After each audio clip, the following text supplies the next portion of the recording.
Welcome back, everyone, to Geeks and Grounds, a monthly game club where we play games and brew good conversation together. My name is Jenny. And I'm Joel. And we've been searching in rock pools. I've been peering at them myself. Yeah. I've been spending most of my time peering. Well, that's really introspective of you. Yeah. Yeah, what have you found peering into these rock pools? When you peer into the rock pools long enough, the rock pools peer back. It is accurate. Everything that Nietzsche thought is true, and queer man peering into a rock pool.jpg is how we have proof of that. This is like the quickest drop of Nietzsche I've ever heard in a video game podcast. I think we win an award.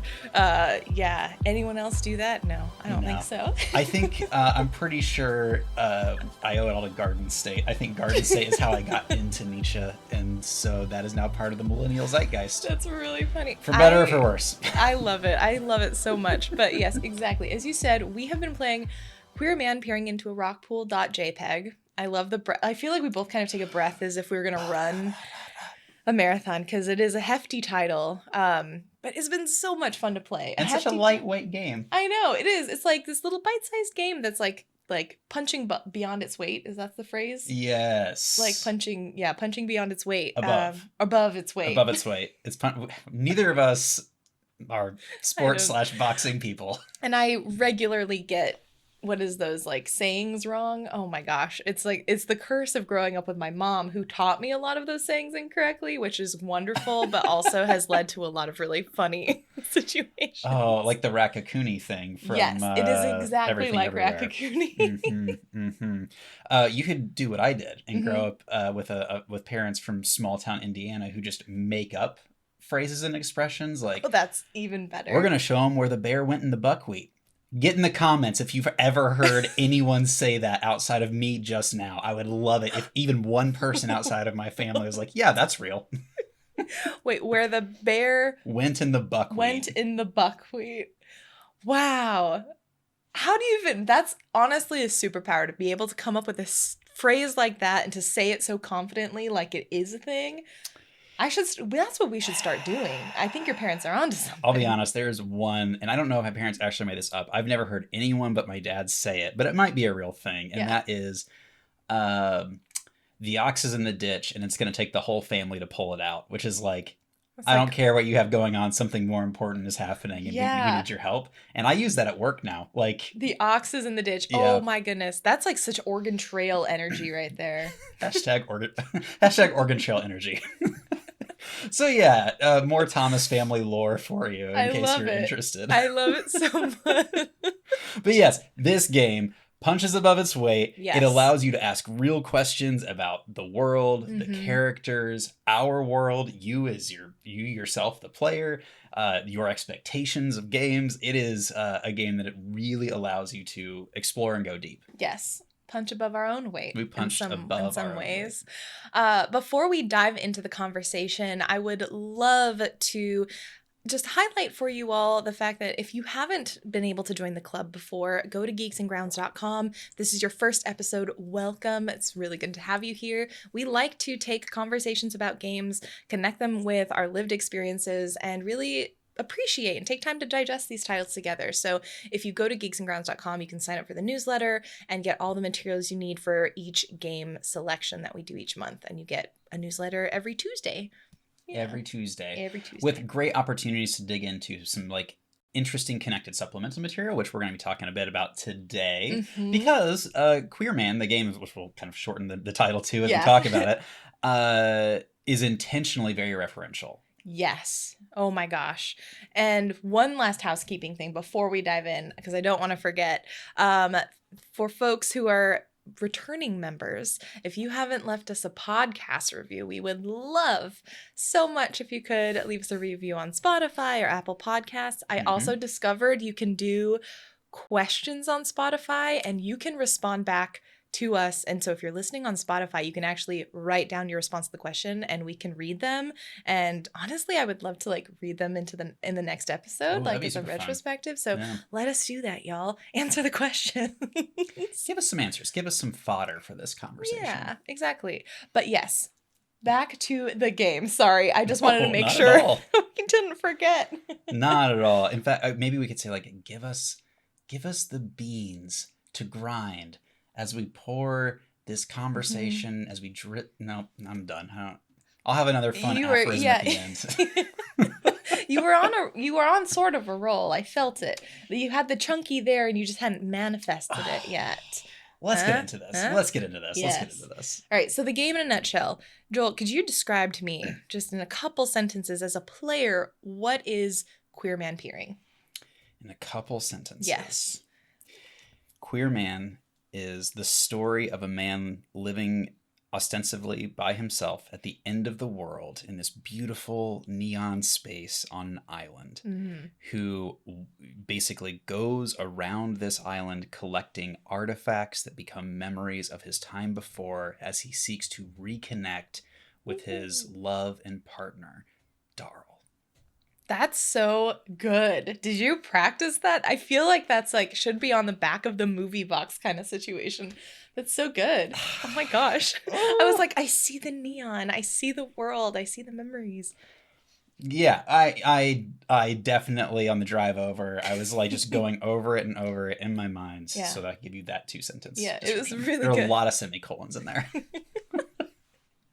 Yeah, so when you played it for the first time, I guess, what were some of like the initial reactions you had, some of the thought, like what as a player were you struck by?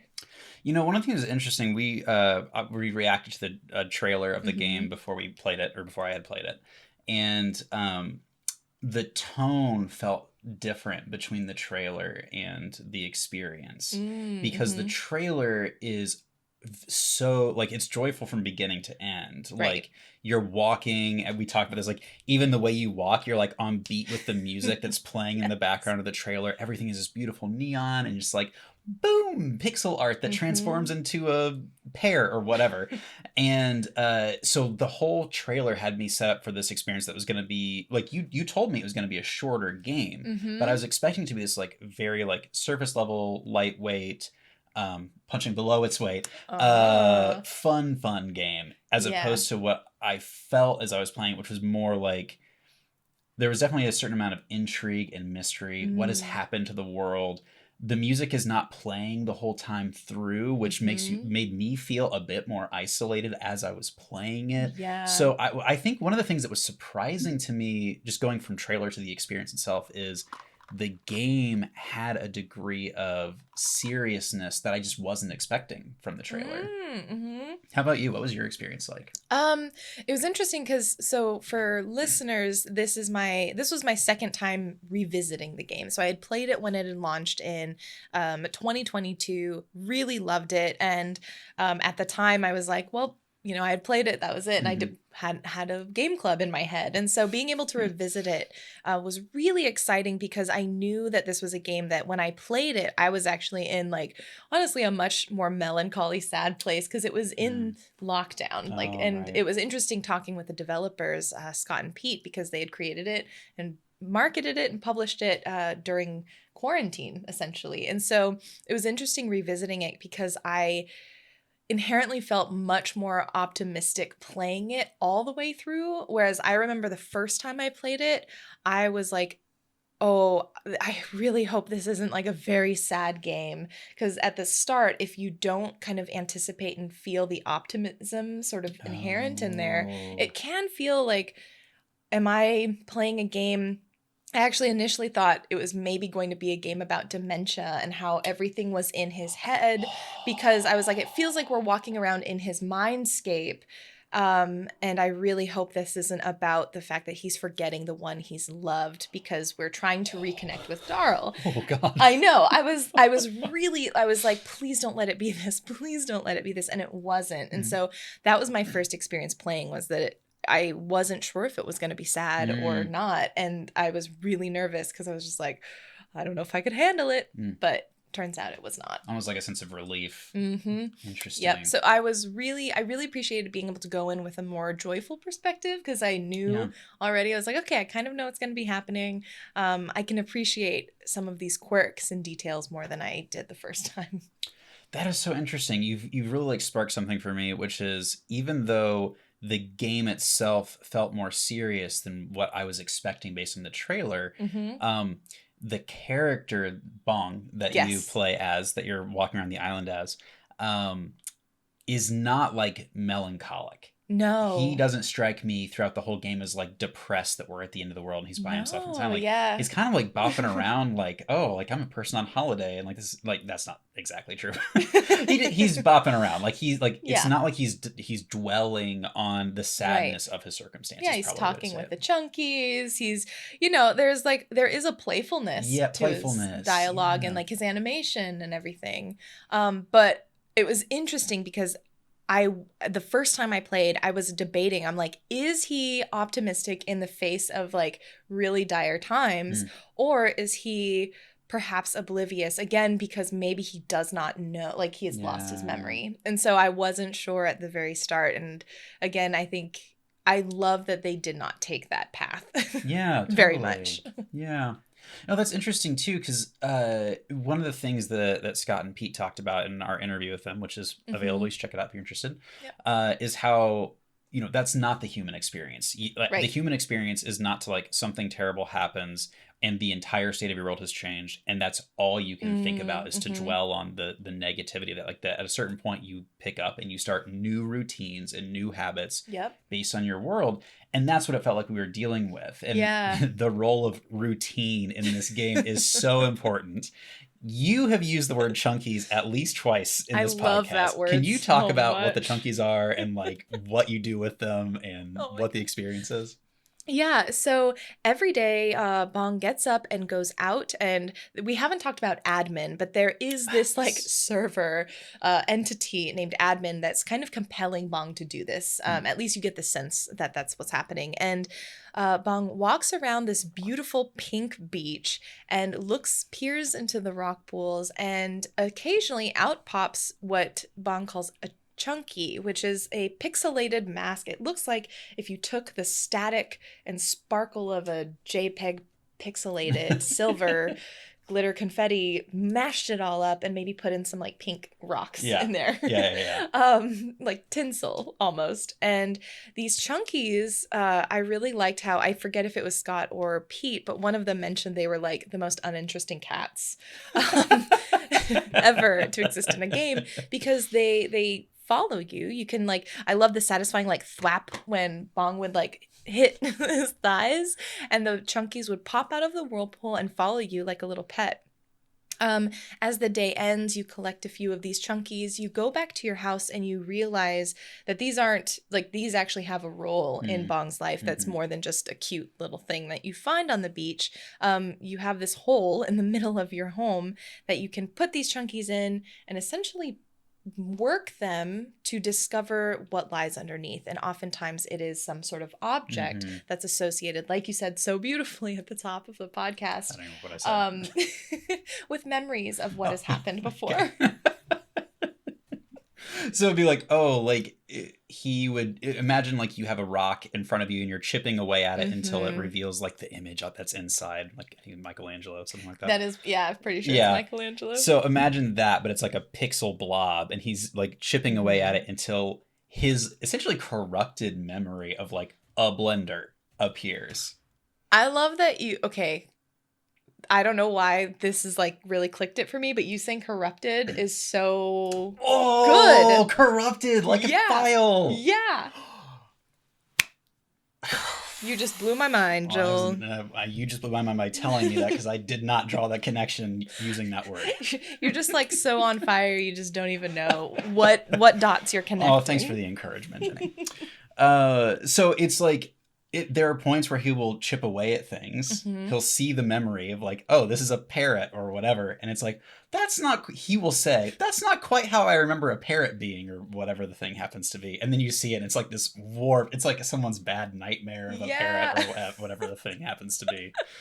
I love that so much because there's a scene where you're walking out of your house and they're like coming out of your house in like giant like form. Yes, like giant bird-like sculptures. So as you unlock these memories, they will appear as physical objects either in your house or around the island. Yes. So maybe could you... I am super curious to know about like object permanence, like the idea that these physical memories are significant. One of the questions that you asked Scott and Pete that we told them they didn't have to answer, and they didn't, true to the artists that they are, is how much Bong, the old band character you're playing, how much he is determining what these memories are versus how much like they are actual memories, and he actually is literally chipping away at things that are actually there. I think you kind of talked about this. I'd love to hear what how did you read that? I go back and forth. Okay.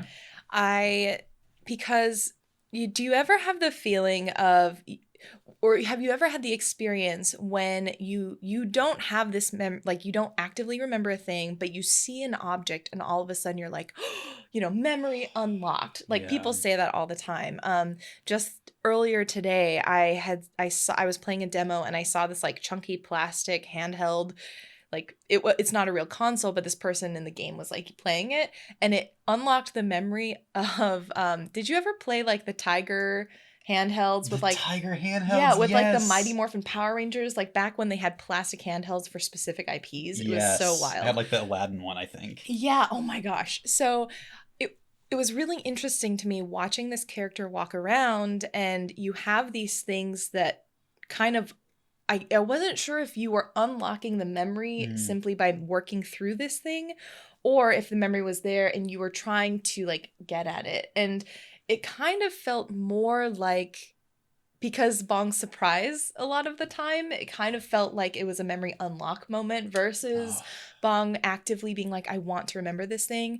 But at the same time, you had the situation with like the ibis and some of the birds where Bong was like, I missed this, I want this. And then it did show up somehow. So I feel like there was a play of both, which I appreciated because that is kind of how memory works, right? I don't know. So that's what I felt, but I'm curious about just how you went through and felt about it. So my feeling after talking with the creators is actually different than my feeling when I was playing the game. Ooh. When I was playing the game, I felt like Bong was very passive. This was all happening to him. Those chunkies are actual like memorabilia that he's uncovering that already exist outside of him. After talking with them and learning about the deep connections to other IP, like Evangelion being this a specific one, my interpretation of this game now is that Bong is a broken god after the world has ended. And like everything that is happening there is like he is manifesting. Like, his mood is so directly tied to the weather. I think of like Men in Black 2. Like, he's like, you cry when it rains. She's like, let's simply get sad when it rains. Like, it rains because you're sad. Like, that's the vibe that that is how I now interpret Bong. Yeah. And like the thing that most convinces me of this is, aside from the conversation that we had with the creators, is the way Darl, Bong's old love, just appears in this world. And the world around literally shifts. Like the first time we think that Darl is alive, we see his house like way off in the distance. You can't get there. It's like you can't step into the water. That's part of the deal. The water. If you step into the water, you'll turn into sea foam. That's the deal. Yeah. Great Little Mermaid reference, by the way. Great Aphrodite reference. Like, yeah. The idea that a god is born from the sea foam. Oh my gosh, you're blowing my mind right now. That's so good. Okay. I did not think of that until you just said it. Synergies. Absolutely. The only time I will appreciate the word synergy is in this sentence. Action items. KPIs. Okay. Oh God. Anyway, the first time we see him, Darl, there is a house out in the distance. The light has turned on. You cannot get there. Bong somehow knows that Darl is inside this house. And the world changes, and not in necessarily a positive way. Like, it starts raining again, the world starts flooding. But the result of that is that the house slowly makes its way back to the island so that you can go visit, and Darl is in fact inside, and you do reconnect. And so Evangelion has a lot of like very like intentional references to gods and creation myths and things like that. And so my perspective now is I I think Bong's a god. Get at me in the comments. I love it. I'm here for it. And okay, because also one thing that I noticed and I really was curious to ask you about, because I think you have just like more knowledge and you could be able to help talk me through it. There are so many like biblical kind of creation-ish story references, like the Ark, which I guess isn't a creation story, but it's like this rebirth story, right? Yeah. And there were at least like 2 references sort of to the Ark. There was another that I was like, I'm pretty sure this is also sort of this reference to, again, recreation or just sort of like other, not worldly, that's like more space, but you know, just like outside of the human experience kind of entities. Yeah. And so I was curious if you noticed that as well. They were like kind of one-off lines as Bong was just like walking through, but it was so casually dropped. I was like, what? Like the 2x2 the with 2x2. Darl. Yeah. Yeah, so just my background for our listeners is like raised in, as in most Americans are, in like a lot of like a very traditional Christian home. And so for me, it's like religion and Christianity isn't the shark in the water, it's the ocean that I'm drowning in. So as I see these things, it's like, oh yeah, it's a reference to Noah and the Ark or whatever. But also almost every major religion has a connection back to a flood myth. I think the first one is the Epic of Gilgamesh, like the oldest documented text of like a flood, be it regional or global, whatever. And so it is so fundamental. It's almost like it's part of the human psyche at this point. And I think that's like a really interesting part of this, right? Is like the corruption of how we think about things, corrupted files. So yeah, I definitely think, like, I don't know what the like actual spiritual bent is or religious bent is of the creators of the game or what their intention was, but there definitely is a lot of like connections to like theological beings, right? Yeah. And again, it's this idea of like, if not God in the sense that maybe like Christianity perceives it, there is this godlike something that's happening because again, I do think you're onto something with the way that Bong is manifesting things and is #manifesting.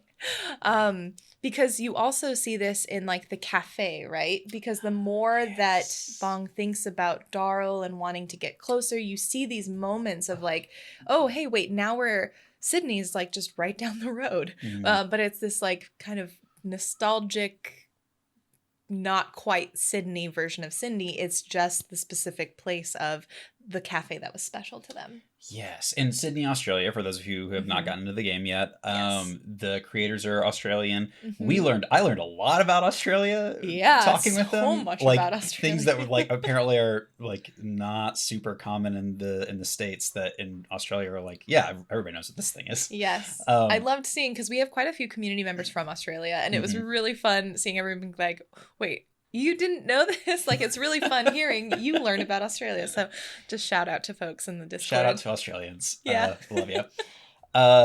Yeah, so I thought it was such a cool way to, it would almost be like asking someone to use you like an artist to recreate Australia in like a 100 by 100 space, but from memory, and like while you're dreaming or like just waking up. Like, that's almost the vibe that you get. So let maybe talk about the aesthetics a little bit. Like, what was the look and feel? Like, how would you describe that? Well, overall, I loved, again, what the developer said. The inspiration of like collage was super interesting to me because, again, I also enjoy collaging just as a medium, and that's how I've always and just historically captured memories and captured periods of time, right? It's like, and you don't think of your life as like, here is my timeline, and I think of like every single little instance that I've experienced, you think of time in these like little pockets of bigger experiences rather than the mundane like everything's. And so it was interesting because visually it feels like a collage where you do have like Darl's house is bigger one day and like the Café is bigger one day and smaller the other. And so there's this like working of memory and sentiment and nostalgia that also played into the visual component that I loved. I did not even notice the changes in size like that. Yeah. But you're totally right. Yeah, because the cafe moves around too, and Sydney changes from like one point of the island. It starts, Sydney actually was kind of closer to where you start the game, but then later it's like down sort of behind your house. And so it like changes places, and it's kind of, again, it was such a good visual representation of how memory is movement. You know, you don't remember things exactly the same because your memory changes as you build on each experience. And I thought that was beautiful. I also really loved, we didn't get a chance to talk about it, but it felt very vaporwave to me, which I thought was super interesting. I don't know that term. So vaporwave, I really only just know it through like the visual side. I think originally it began as more of a music sort of genre, but it's a lot of like gradients, and it was an interesting blend of also like the commercial like logos of brands kind of collaged into places, but it's like not super capitalist. It's like a little anti-capitalist. I'm a very rudimentary vaporwave. Like I just read some wikis and articles about it, but it had that feeling too, where it's also, again, very sticky, collagey, gradient neon. And so I thought that was just really cool. I don't know if that was an explicit inspiration though. Oh, that's so interesting. I didn't know that was called, but I've recently been seeing people breaking down like design of the early 2000s and how like anything that was counterculture tended to be this like, it almost had like a cutout collage look and feel. I mean, I think they referenced like Fall Out Boy album and Panic at the Disco's album cover and things like that. Like Taco Bell used to have like this talking mouth that would like talk to you. That, like, yeah. Bubble Yum was also a mouth that was talking to you, and or not Bubble Yum, Bubble Gum Tape. It's called. I think there, and like the idea was like this is almost subversive, is almost counterculture. Yeah. And so I feel like very much, that early 2000s, I think like vaporwave kind of feel is in there. And I don't know if it was just because like that feels really good to make and it's really beautiful, or it's, development. We all know the development, it's like they were making it not on a crunch, but sort of in a limited span of time and with limited resources. So maybe they're like, this is just simpler, but you just had a light bulb moment. I'm thinking about the computer in his home. Looked like, so the computer in his home makes like you break out these things and he like writes OS. Yes. He writes at the end of every day, he writes an email to Darl. Yes. And instead of sending the email like electronically, he prints it. Yeah. The computer and printer are very like late 90s, early 2000s looking. Yes. Like that's the technology. And that's where I got the vapor. Again, that's where I was like, maybe it's vaporwave. Because it just felt like a little homage to it. Gotta be. That's so good, Jenny. Yes. Yeah. Again, I'm like, and this is what I love about games like this, right? Because I am not an expert on that genre or aesthetic, so anyone who's listening and who knows vaporwave is probably like, oh my God. Give us the deets. Get just in the tell comments. us. Yeah, please explain it to us, but what I love is that this game got me thinking, and I'm like, I know that there's a genre that has this name and is kind of in this time period. What is it? And so that's why I searched it up and stuff. So games do things like that, right? Curiosity. You gotta learn. You gotta ask questions. You peered. You had the opportunity to peer into something, and this time you peered into vaporwave. I did, yes. I'm really curious. So the letters to Darl. Yes. That's like really it is the sort of pinnacle of each day. You end each day writing a letter to Darl. What were your feelings as you learned a little bit more about sort of their relationship? You learned more about Bong in these letters. What did you feel about this part of the game? Yeah, again, like during versus post conversation with the creators, they talked a lot about the importance of routine as a part of this game. Like you wake up in the morning feeling like P. Diddy, you go out to your beach, you look into rock pools, you find chunkies, you uncover what the chunky is, maybe you find a postcard that you post on your wall, you type your email about your day, you fall asleep at your computer after you print it out. Like that is the routine for like several days. And like I am such a routine driven person.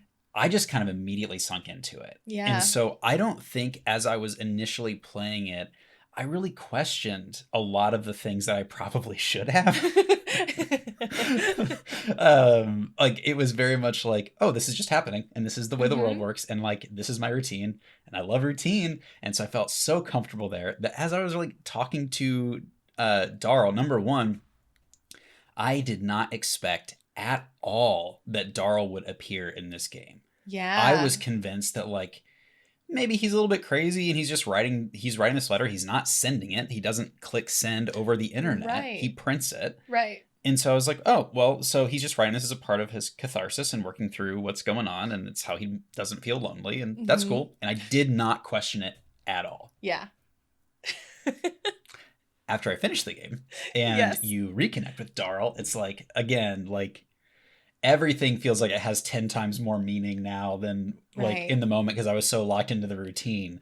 So maybe someone who's not like hyper focused on routines, how did you feel with the Darl emails as the chaos gremlin of the duo? Who does not no, but I am much less routine focused, I think, than you. I very much, the whole time, honestly, it was driving me up the wall, because I was like, you know, aside from like, what are we doing with these chunkies? Why are we looking at them? What is their whole deal? The fact that Bong was printing these emails, I was like, is this a fax? Am I not remembering how faxes work? Like, is Darl getting these via fax? Is Darl not getting them? And am I printing them for posterity? Am I just shouting into the void? I honestly thought a little bit about The Office when I forget, it's Ryan the Temp who gives this is for the millennials out there who all watched The Office back in the day, but Ryan the Temp gives Creed, the Office like kind of oddball, a Word document because Creed wanted a blog, and he was like, here, just have a Word document because nobody needs to know what's in creedthoughts.com. And part of me was like, is Bong just doing a creedthoughts.com moment where he's just like writing in a Word document? And again, maybe getting some catharsis out of like a really, a lonely place that he might be in. I had no idea. And so for me, I was just like, what is even happening? And I was super happy once the moment when you see the flashes of light from Darl, once the flooding starts to happen, that's when I was like, okay, this is going to be something more. I think Darl is real, and we are going to maybe get an answer. Darl is real.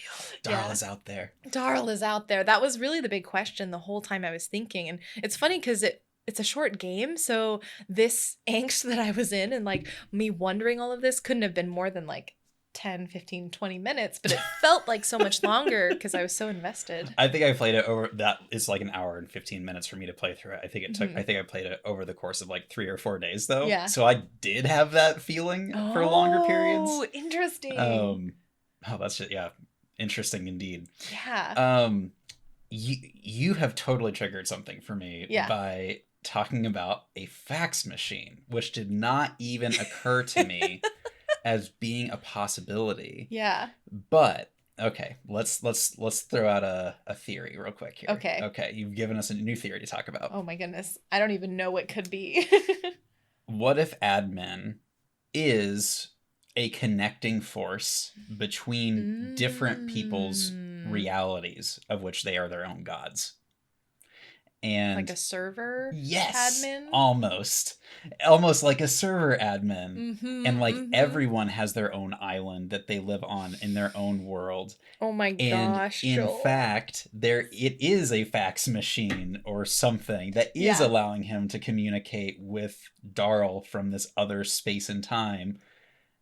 And that somehow the server has brought their worlds together. And that's why Darl has his own house.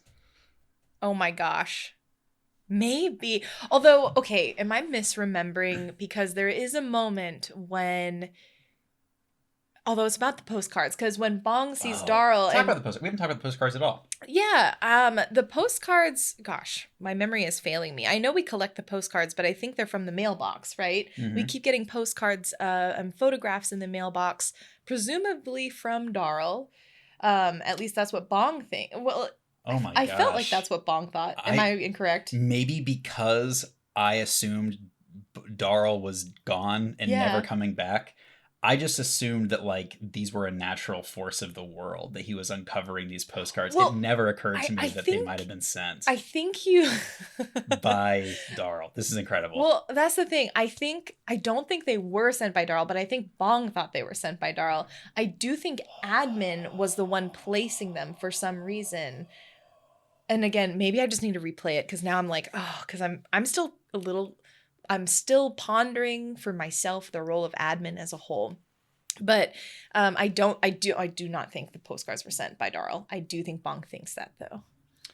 Brilliant. This game, absolutely so brilliant.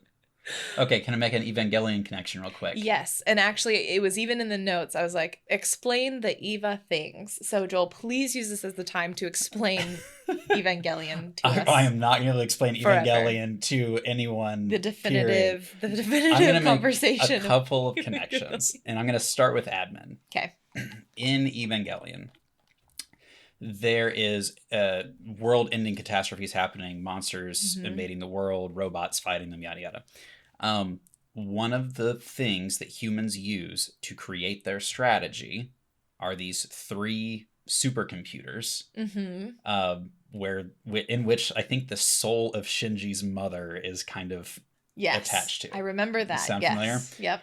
And so this idea that supercomputer or computer-esque devices are in fact strongly in control of human destiny seems very connected to the role of admin as a part of this game. Yes. So I'm going to make that connection just for one, because I think that could be like a really interesting idea. And that's what and again, because my memory of Evangelion is so fuzzy, like it has been over a decade since I last consumed any Evangelion like episodes or anything. That's kind of as far as I went, where I was like, there is some sort of higher power, this admin that is able to bend the fate and like pull on the strings of these people, because I remember there's also a conversation where Bong is like talking to Darl saying like, admin wants me to do this and I don't want to listen to admin anymore. So I'm like, okay, there are these moments where as human beings, they can resist and they can have their own sort of will against whatever this admin thing is. But I was like, what is the point of admin? What is the purpose? And I love the theory you have about how admin maybe is connecting these people together. Yeah. That's brilliant, Jenny. Especially in a game, because what I think is really interesting is when, again, in my rose-colored lens, my memory of Evangelion, it was interesting because it's a game, or it's a series about loneliness and disconnection in a lot of ways. And so it was interesting that this game starts off feeling a little bit like it's about loneliness, but it ends up being about connection. And so in a weird way, it's like this inverse of what you anticipate from Evangelion. Oh, that's so good. That's so good. But again, I'm like, I don't know how correct or like on track that is, considering my memory of Evangelion is a little bit misty. Yeah, and it's almost like, so a couple of things. When we talked with the creators, one of the things we talked about is like, it's not like the game is constantly just like directly referencing things. That does happen. So like the postcards look like images from a movie that we're going to talk about later. Yeah. But it's like thematic relationships. Right. The theme of a supercomputer being connected in both worlds seems like it would matter. This theme of loneliness and disconnect that you just brought up, like, seems like that would matter. Yeah. Like Shinji forms a relationship with another boy in the show who turns out, light spoilers for a 20-year-old anime, turns out to be one of like the angels that is, invading the world or whatever. It's like not a happy presence. Yeah. And it's one of the final breaking points in terms of Shinji's loneliness is that like he ultimately has to lose this other boy that he was connected to. Yeah. And I feel that way so much about Queer Man in general, is that they found these referential points for these other forms of media or story, etc. And they put just enough interconnectivity there to let you know, like, there's inspiration here, there's connectedness to these other medias. But it's not so heavy-handed that if you didn't indulge in them, you wouldn't like enjoy the experience or get it. You know what I mean? Absolutely. Yeah. I totally agree. And again, and that's what I found cool, because I was like playing it, and when I played it, I was like, I think this is Evangelion, but I don't even know if that's me stretching. Like, that's how, like, kind of a light touch I feel like some of these inspirations are. I felt like I was stretching with Evangelion until in one of the final sequences of the game, there are these, like, you go to this, like, new pocket dimension type thing, and there are these brilliant neon crosses that are like crucifix crosses that are, like, pointed, and they look like tears in the world, and they look exactly like what the angels look like after they are destroyed in Evangelion. I was like, okay, this cannot be a coincidence anymore. It has to be connected somehow. But I definitely feel like, rather than it being a forced reference where you have to like see the direct ties here, it's more like a nod to the influence of the game. Right.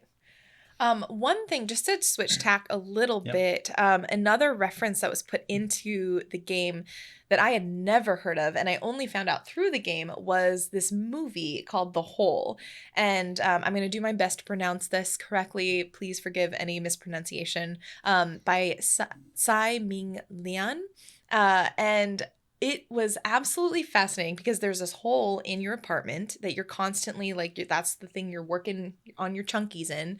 And you learn that Darl and Bong both really loved watching this movie together. And they actually talk about how they enjoy, the developers talk about how they enjoy slow film and slow cinema, which I had never heard of as a movement before.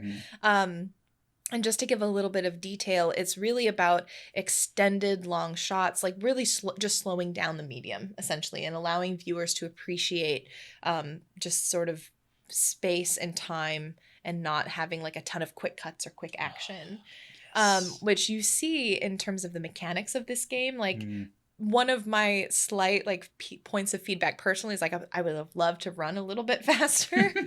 But at the same time, I'm thinking about the way that I experienced the game, and I don't think it would have been the same had I had a faster run speed. And so I think it was interesting to see how that cinematic inspiration came in mechanically, but also just narratively. The Whole is an actual movie where, in this film, which is, I believe, Taiwanese, and the version I found online did not have captions, so I have no idea what was being said. Jenny was there for the vibes. I was there for the vibes. I watched it. You can watch it too if you search up The Whole, or if you look actually at the resources. I'll include it as a link in this week's newsletter. But the postcards are from The Whole. Just direct shots. Just direct shots of the apartment, of the rainy sort of like outside exterior area. It was so cool. And it was one of those things where I was like, I really appreciated the postcards and everything they represented in game, but now I'm like, there's an even deeper appreciation knowing that it refers to this other media. You know, it's funny. I think the first postcard you find is a low res picture, a postcard of a man peering into a hole with light coming out of it. That's like the opening of the game, right? Yes. I, for the entire time, thought when I thought of queer man peering into a rock pool, I was not familiar with the word rock pool. So I thought that the postcard image of a person staring into this hole with light coming out of it was the rock pool. And it's not. So the image in that postcard, and this is why I referred to The Hole. In The Hole, it details it's a story of this man who lives on in an apartment. There's a hole in the floor of his apartment that gradually gets bigger and bigger. And he's able to like peer down and see this like woman who lives underneath him. And the story sort of details both of their lives and sort of the relationships in the apartment building. And it's in a world where, kind of interestingly enough, they're under quarantine. Again, it's one of those things where I'm like, I wish I could find subtitles for this. And I'm sure if I do a little more sleuthing, I could, because I was just fascinated by it. And it's kind of an odd movie because there were like musical sequences and but the photograph from, I think at least 2, if not more of the postcards are like shots from the movie themselves. which is really incredible. And again, goes back to thinking about like memory, because these aren't actual like experiences Darl and Bong had together. This is them remembering the movie that they watched. This is Bong remembering the movie they watched together. That's right. Ugh. And again, like coming back the corrupted nature of it, like these are not photorealistic postcards, right? It's almost like someone asked you, "Hey, here's Blender. Try and remember a scene from a movie and like recreate it in, X amount of time." Like that. So like the nature of like memory being like insecure and malleable, definitely a part of this. One of the things that we also talk about with the creators is coming back to like COVID and the pandemic during the creation of all of this. There were a lot of games that got a lot of traction during the pandemic. Death Stranding, Animal Crossing, things like this.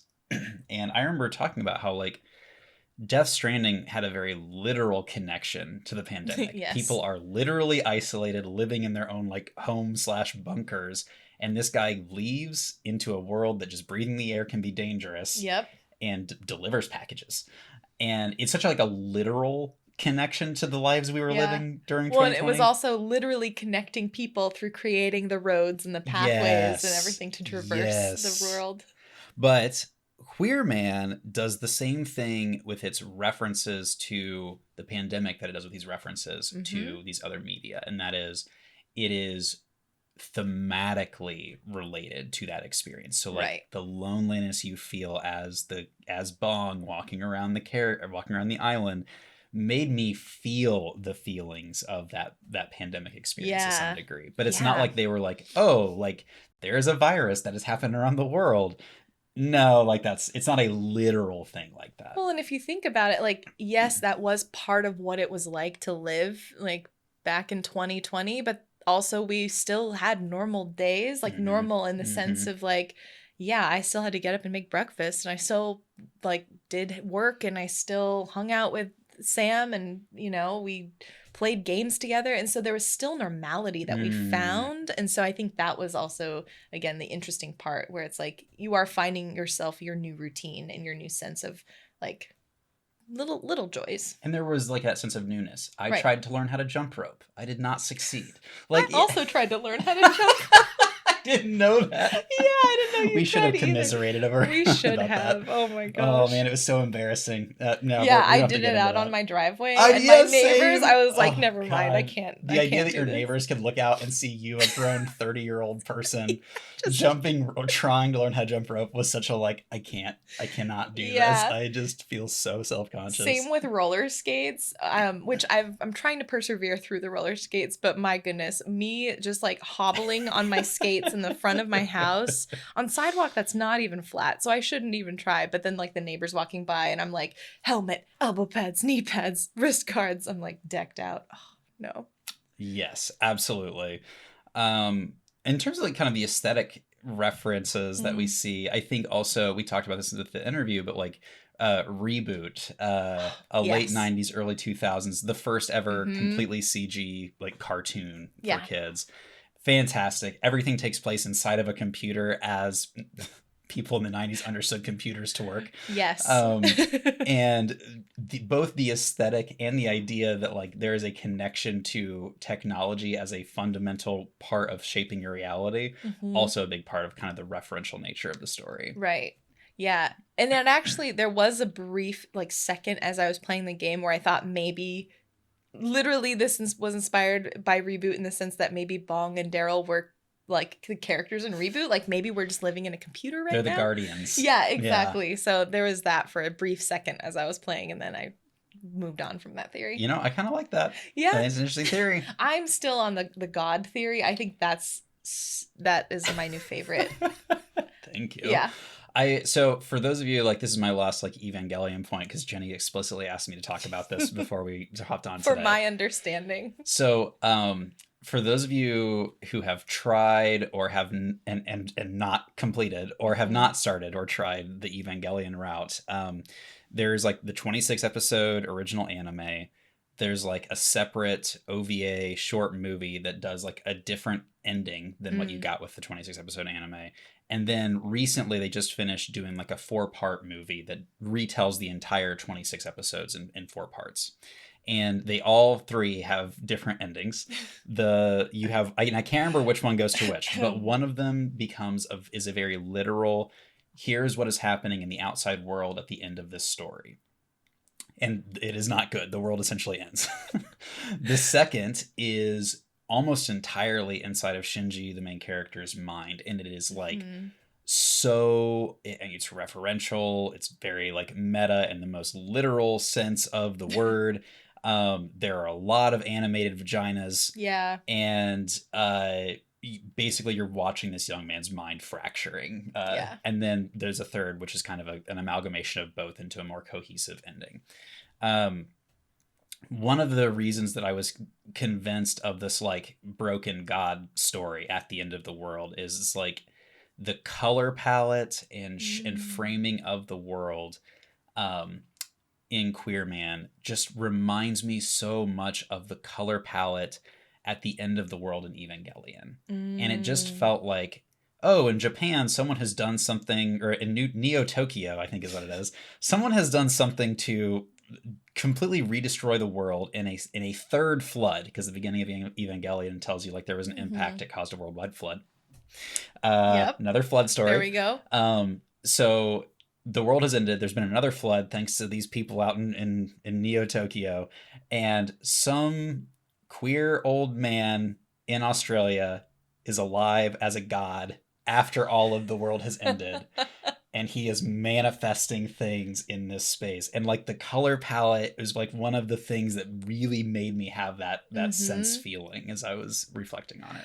You know, excuse me, I love that theory.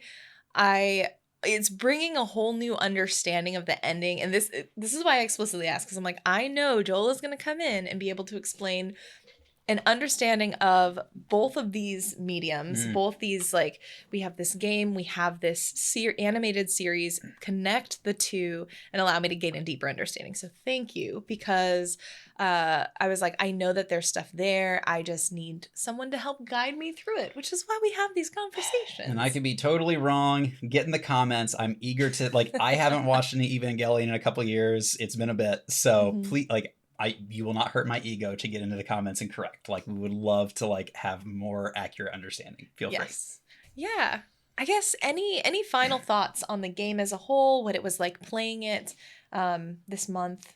Anything at all? I think like the last thing that I'll call out is something that you referenced a moment ago that I just want to hang on for a second, because I think it's a really important point. Is one of the things that can be perhaps frustrating from a gameplay perspective, if you're not expecting a slow media, is the walking speed of the character.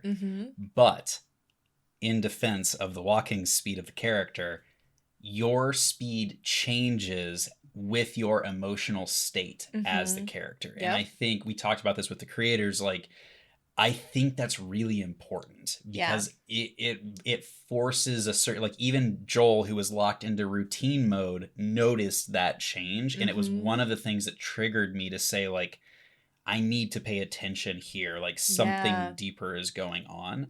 And so for those of you who are like expecting like this or wanting, I suppose is the word, like if you're wanting this, like, oh, I hold this X button and it makes me run like 2 times faster or whatever, and you don't get that and it makes you feel frustrated, like, I just want to encourage you to continue playing through the game, because I think that it's intentional and a way that they are helping you focus in the same way, like you referenced, like the slow media hangs on single images to help you focus on what's going on. Exactly. Yeah, I think it was really interesting as I played, because again, that gut feeling of me being like, oh, dang, I really want to like get to that point faster. I want to get to that pool faster, because I'm pretty sure there's a chunky, and I just like, let's go.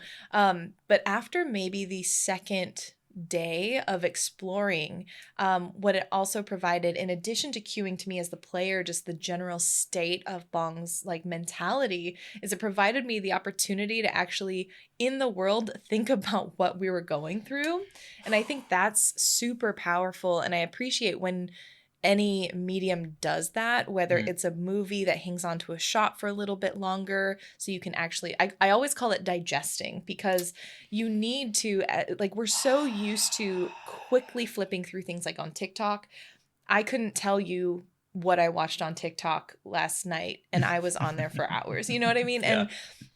But to allow the space for you to think through, like, as you're walking, hey, I found this chunky. I wonder what it is going to be today. Allow yourself to ask questions and digest this stuff is super powerful. And I think it's really great that they haven't lost and that they didn't feel deterred by just conventional mechanics to be like, oh, we should bump the run speed by 2% or 5% to like make sure people feel good when they play, because it's a different kind of feeling that they're capturing.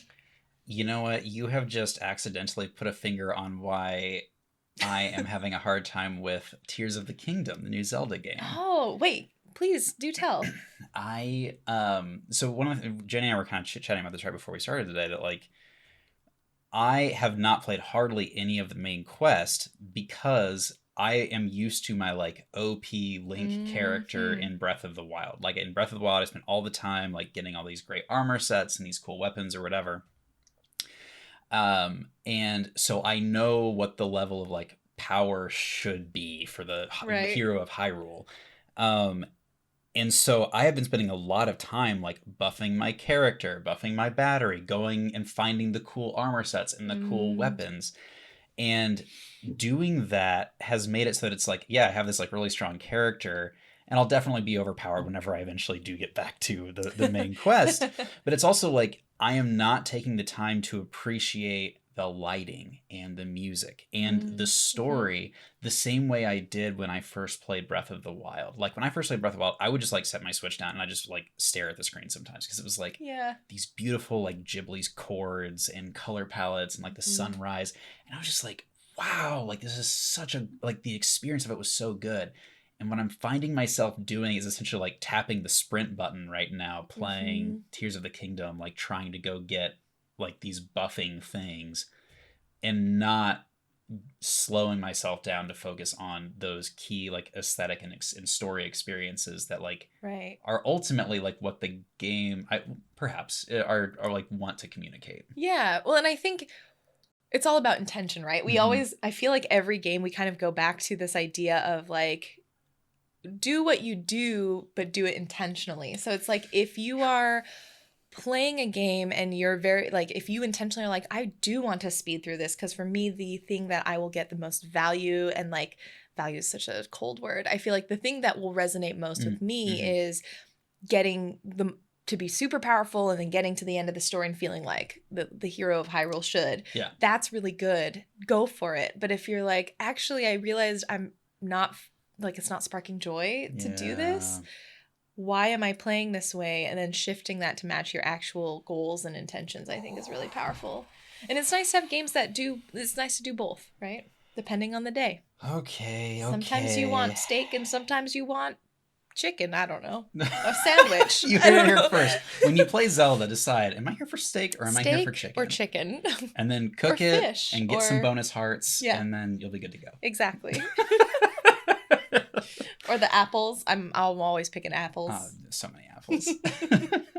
How about you? Anything else that you want to call out in your experience with Queer Man or the conversation? No, I genuinely, I think we hit it. I think what was really powerful to me is just a game that is joyful without being over the top about it, I guess.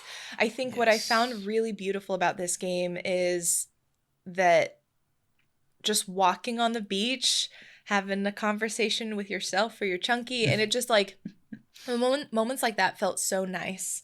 And it's funny because like I'll go on walks and when I don't always appreciate them, but when I go on a walk and I'm like, I'm happy to be outside and in the sunshine and touching grass, it feels so much different. So finding joy in things that are just so average and mundane. I think that's what I really loved about this game, and that it was an optimistic game without having like confetti or I mean there was like sort of confetti pixels, but it wasn't over the top about it. Yeah. It wasn't like shoving like you need to be happy while you play this in your face. Yeah, and I do want to just like clarify an earlier point around like the seriousness of the game versus the like joy, the like happiness feeling of the trailer.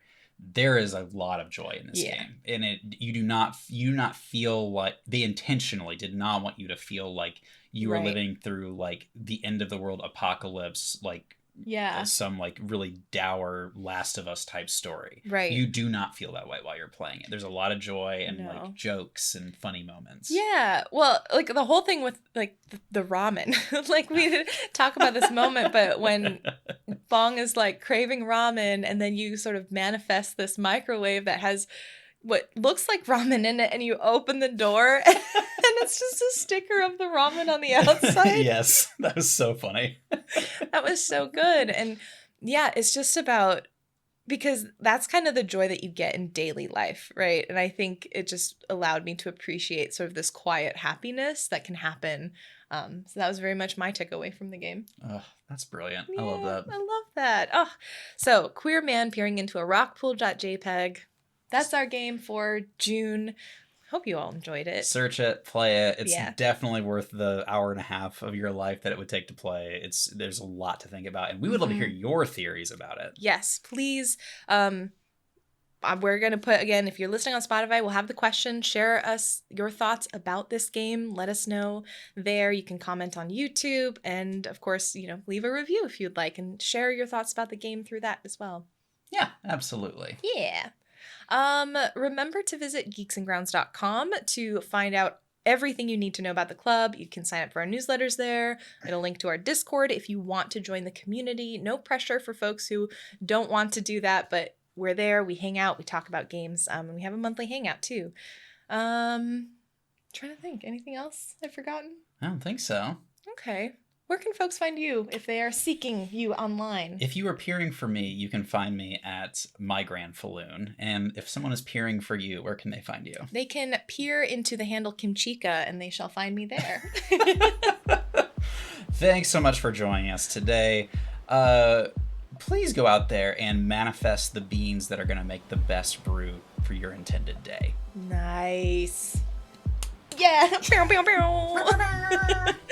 The most non-queer eye peering sound is the foghorn, or not foghorn. Air horn. Air horn. Yeah, we'll take it. See y'all. Have a great one. Bye.